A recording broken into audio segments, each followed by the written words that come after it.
Football मेरी ज़िंदगी का एक ना ख़त्म होने वाला जुनून, और इसी फुटबॉल के हवाले से मैं आज कुछ कहानियाँ आपके साथ शेयर करना चाहता हूँ। सबसे पहले जो मेरी ज़िंदगी का सबसे अहम मोमेंट जो आपके साथ मैं शेयर करने जा रहा हूँ वो है साउथ एशियन गेम्स के कुछ मोमेंट्स। साउथ एशियन गेम्स जब 2016 में खेली गई तो मेरे को कौमी नेशनल टीम का हेड कोच बनाया गया। एक बहुत बड़ी रिस्पॉन्सिबिलिटी मेरे कांधों पे डाली गई, क्योंकि उससे पहले मैं यूथ डेवलपमेंट में काम करता था। Under 14, under 16 FIFA world cup team के साथ मैं जुड़ा रहा, और उसके बाद ऑल इंडिया फुटबॉल फेडरेशन ने मुझे जो हमारी सीनियर वुमेन्स नेशनल टीम है उसका हेड कोच बना दिया। Taarukk Open Mic, Stories that Inspire, Season 3.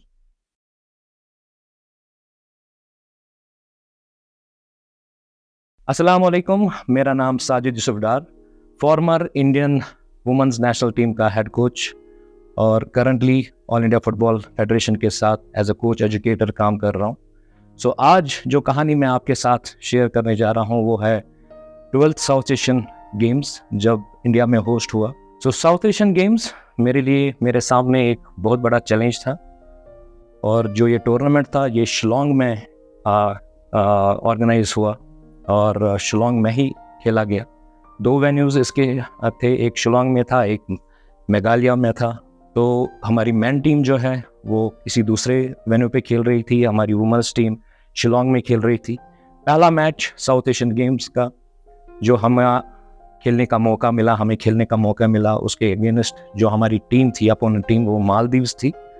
और अनफॉर्चुनेटली वो जो रिज़ल्ट उस मैच का था हमारे फेवर में नहीं हुआ, क्योंकि वो मैच हमारा ड्रॉ हुआ। बट इस मैच से भी पहले एक कहानी मैं आपको सामने रखना चाहता हूँ, वो है इंडियन स्टार फुटबॉलर की जो बेम देवी है, अर्जुन अवार्डी, पद्मश्री अवार्डी, जिसको नवाजा गया है इन अवार्डों से। तो बेम देवी उससे पहले ही अपना रिटायरमेंट के बारे में उन्होंने सोचा था, अनाउंस भी कर लिया था। बट मेरे अंदर एक ऐसा फीलिंग था कि बेम ऐसे अपना रिटायरमेंट अनाउंस नहीं करनी चाहिए, क्योंकि उन्होंने 20 साल अपनी कौम की नुमाइंदगी की, अपनी कंट्री को बहुत बड़ा कंट्रीब्यूशन दिया। सो ये एक ऐसी इंस्पिरेशनल स्टोरी है जो मैं हर फुटबॉलर के सामने रखना चाहता हूँ। बेम देवी को हमने इनवाइट किया, शी वॉज टोटली अनफिट।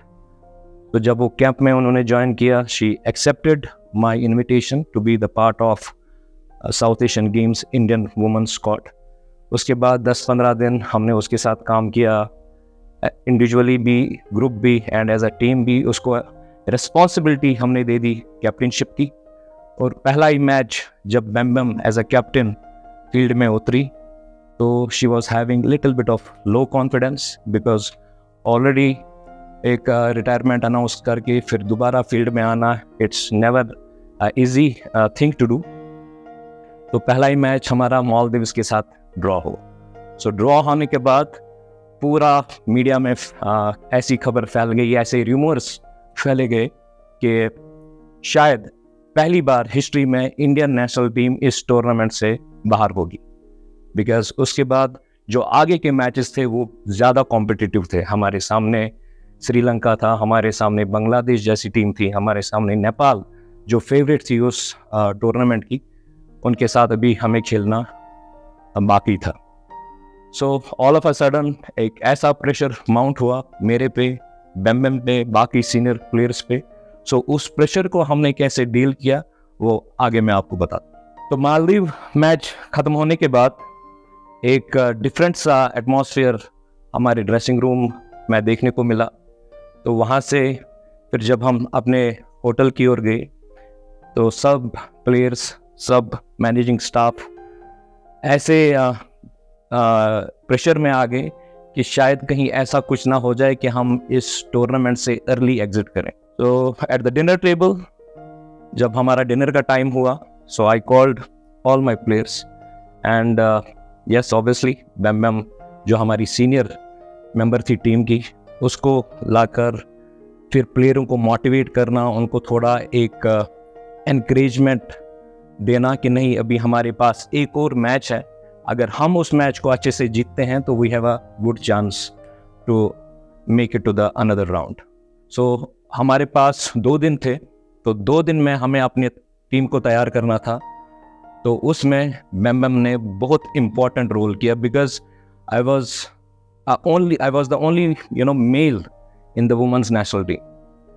तो कुछ कनेक्शंस ऐसे होते हैं एक प्लेयर और एक कोच के बीच में, जो एज अ मेल मेरे को थोड़ा रिस्ट्रिक्ट करना पड़ता था, अपने आप को उन चीज़ों से दूर मुझे रखना पड़ता था खुद को। But this is where Bem played a very important role.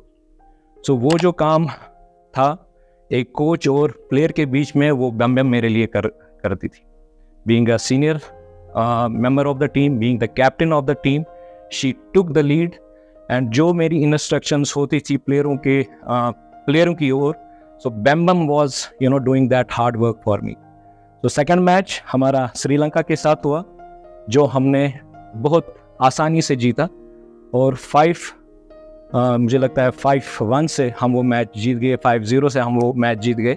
और इसके बाद हमारी जो टीम का मोरल था वो फिर से एक अप हुआ।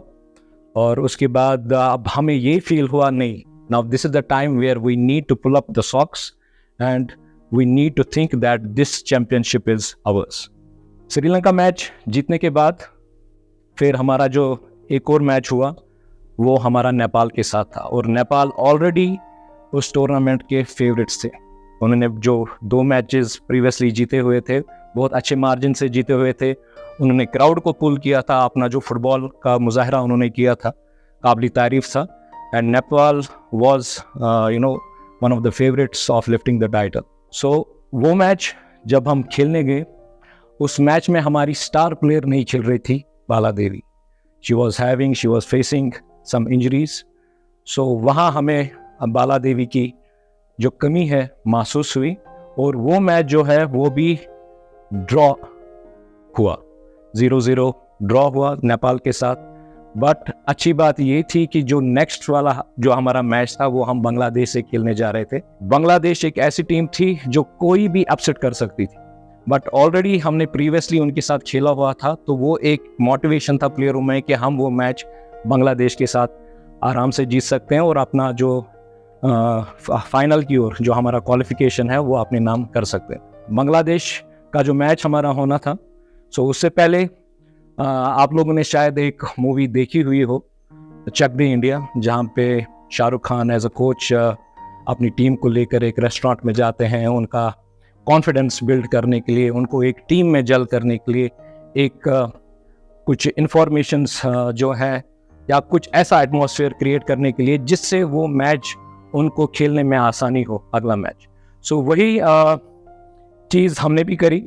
चक दे इंडिया देखने के बाद नहीं, ये हो गई हमसे, और ये डिलिबरेटली एक अटेम्प्ट था, क्योंकि अगेन ड्रॉ होने के बाद और थोड़ा मोरल हमारा डाउन हुआ कि अगर बांग्लादेश वाले मैच में कुछ ऐसा वैसा हो जाता है तो हम फिर से इस टूर्नामेंट से बाहर हो सकते हैं। So but the good thing was कि बाला वाज मैच फिट, तो she was back in the team, और बाला का टीम में एडवांटेज होना हमारे लिए बहुत अच्छा साबित हुआ, because she was the one who scored the goal, और उसने 1-2 असिस्ट भी किए, और बांग्लादेश से हम तकरीबन मुझे लगता है 5-1 से हम वो मैच अपने नाम कराने में कामयाब हो गए, and India south Asian games में फाइनल में क्वालिफाई कर लिया।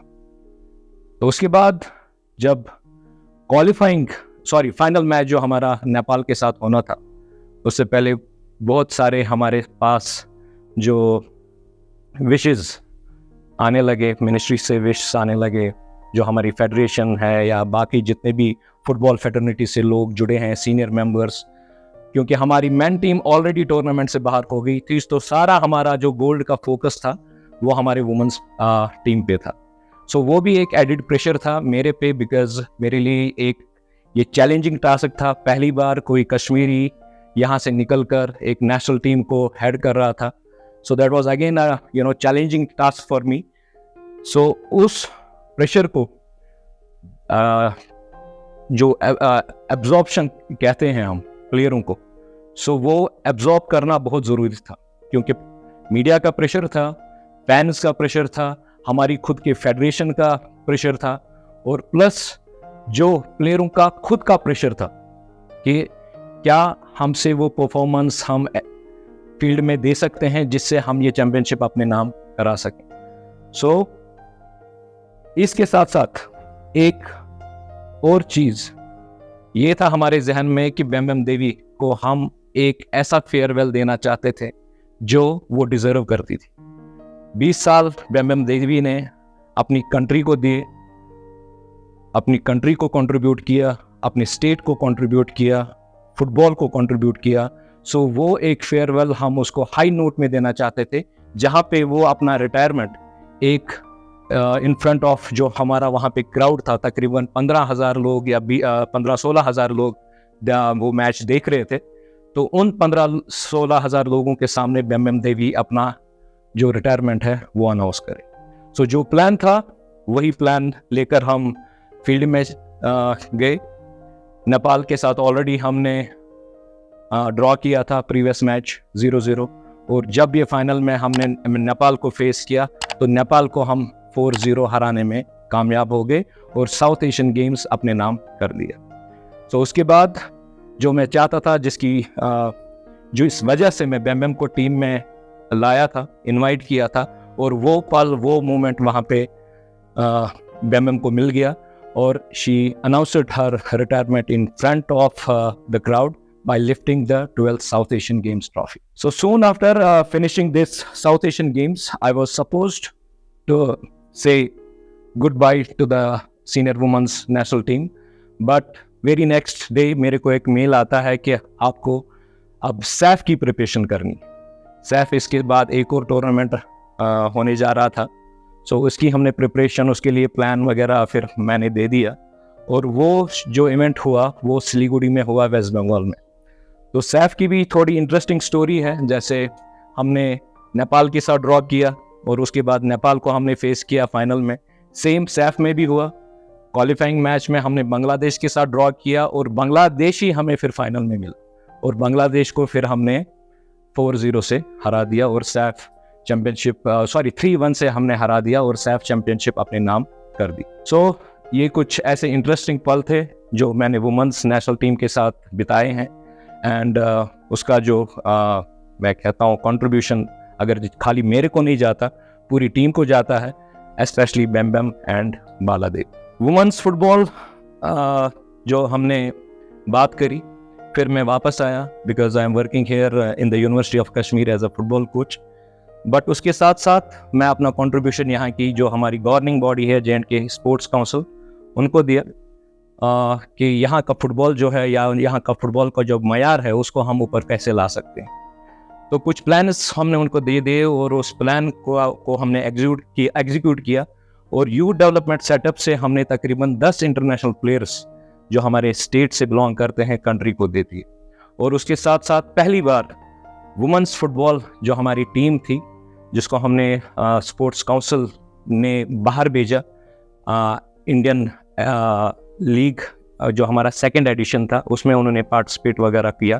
तो हमारी बच्चियों के लिए हमने वो प्लेटफॉर्म उनको दे दिया, और आज अगर आप वुमेन्स फुटबॉल को देख रहे हैं कहीं पे वो एग्जिस्टेंस में है, उसका क्रेडिट स्पोर्ट्स काउंसिल को जाता है, उसका क्रेडिट हमारी जो है यहाँ की लोकल एसोसिएशन है जम्मू कश्मीर फुटबॉल एसोसिएशन, उनको भी जाता है।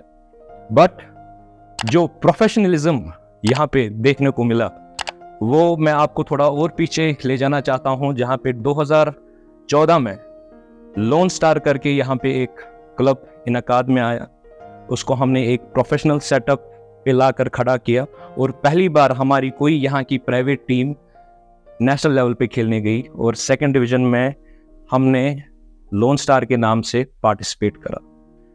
2016 में लोन स्टार के बाद रियल कश्मीर उभर कर आई, और रियल कश्मीर भी एक ऐसा ब्रांड बनकर भी सामने आई है जहां पे हमारी J&K की या J&K फुटबॉल की एक अपनी पहचान बन गई है, और हमारे बच्चों के लिए एक ऐसा प्लेटफॉर्म मिला है यहाँ पर कि जहाँ पे हमारे जो टैलेंटेड बच्चे हैं वो real Kashmir, loan star, downtown FC या किसी भी ऐसी टीम का हिस्सा बन सकते हैं, जहाँ से लेकर वो आगे जाके अपना प्रोफेशनल करियर एंड कर सकें। फुटबॉल की अगर हम बात करें, for me there is nothing impossible in your life and same goes in the game of football. मैंने अपना करियर डलगेट से एक छोटे मोटे क्लब से शुरू करा, फिर जाके यहाँ के लीडिंग क्लब्स में खेला, चाहे वो JKSRTC है, चाहे वो यहाँ का एक बॉल स्पोर्ट्स है, YMCA करके क्लब है, फिर जाके स्टेट को कंट्रीब्यूट किया। उसके बाद अगर मैं एक ऐसा प्लेयर जो अपनी लोकेलिटी से निकलकर एक नेशनल टीम को हेड कर सकता हूँ और वहाँ से लेकर फिर अपने नेशनल टीम को कुछ चैम्पियनशिप्स जिता सकता हूँ, सो यकीनन कोई भी हमारे ऐसे पैशनेट फुटबॉलर्स या फुटबॉल कोचेस, उनमें भी ऐसी सलाहियत होनी चाहिए कि वो भी ये काम कर सकते हैं। So my best wishes to all the passionate footballers, to all the passionate professionals, कोई भी किसी भी प्रोफेशन से जो वाबस्ता हैं, कि वो ये मानकर चलें, ये जानकर चलें कि लाइफ में कोई चीज़ इम्पॉसिबल नहीं है। वो अपना किसी भी शोबे में कोई भी करियर अपना बना सकते हैं, अपना लोहा बना सकते हैं। Thank you. मेरा नाम बेम्बेम देवी हूँ। मैं 21 ईयर्स इंडिया के लिए खेलती थी और मेरा 2015 में हम लोग ओलंपिक क्वालिफायर के लिए गए थे इंडियन टीम। तो उसके बाद मैंने रिटायरमेंट अनाउंस किया था और एक 2015 में सीनियर नेशन भी हुआ था। उसके बाद मैं रिटायरमेंट अनाउंस किया। उसके बाद AIFF से भी कॉल आया 2016 में, शिलोंग में south Asian games India host करेगी और उसमें साजिद साहब कश्मीर से है, वो कोच थी। तो उसने भी मेरे को इतना बोला कि हम आपको इतना अच्छा से फेयरवेल देगा हमारा AIFF की तरफ से और हमें आपको चाहिए बोल के मेरे को वापस रिटायरमेंट वापस लिया और मैं टीम में ज्वाइन किया था। तो मुझे इतना भी मतलब गेम छोड़ने मैं थोड़ा टाइम गेम छोड़ दिया, तो मुझे इतना भी फिटनेस लेवल थोड़ा कम थी। पर गेम ज्वाइन करने के बाद मुझे अपने आप को भी बहुत कॉन्फिडेंस लेवल आया और साजिद शाह ने भी अच्छा कोचिंग किया। तो 2016 में मैंने ये साउथ एशियन गेम्स में प्लेयर और कोचेस मेरे को इतना अच्छा से बोला कि दीदी हम आपका ये फाइनल फेयरवेल गेम था तो हम लोग आपको एक गोल तो देगा बोल के वो लोग प्रॉमिस किया।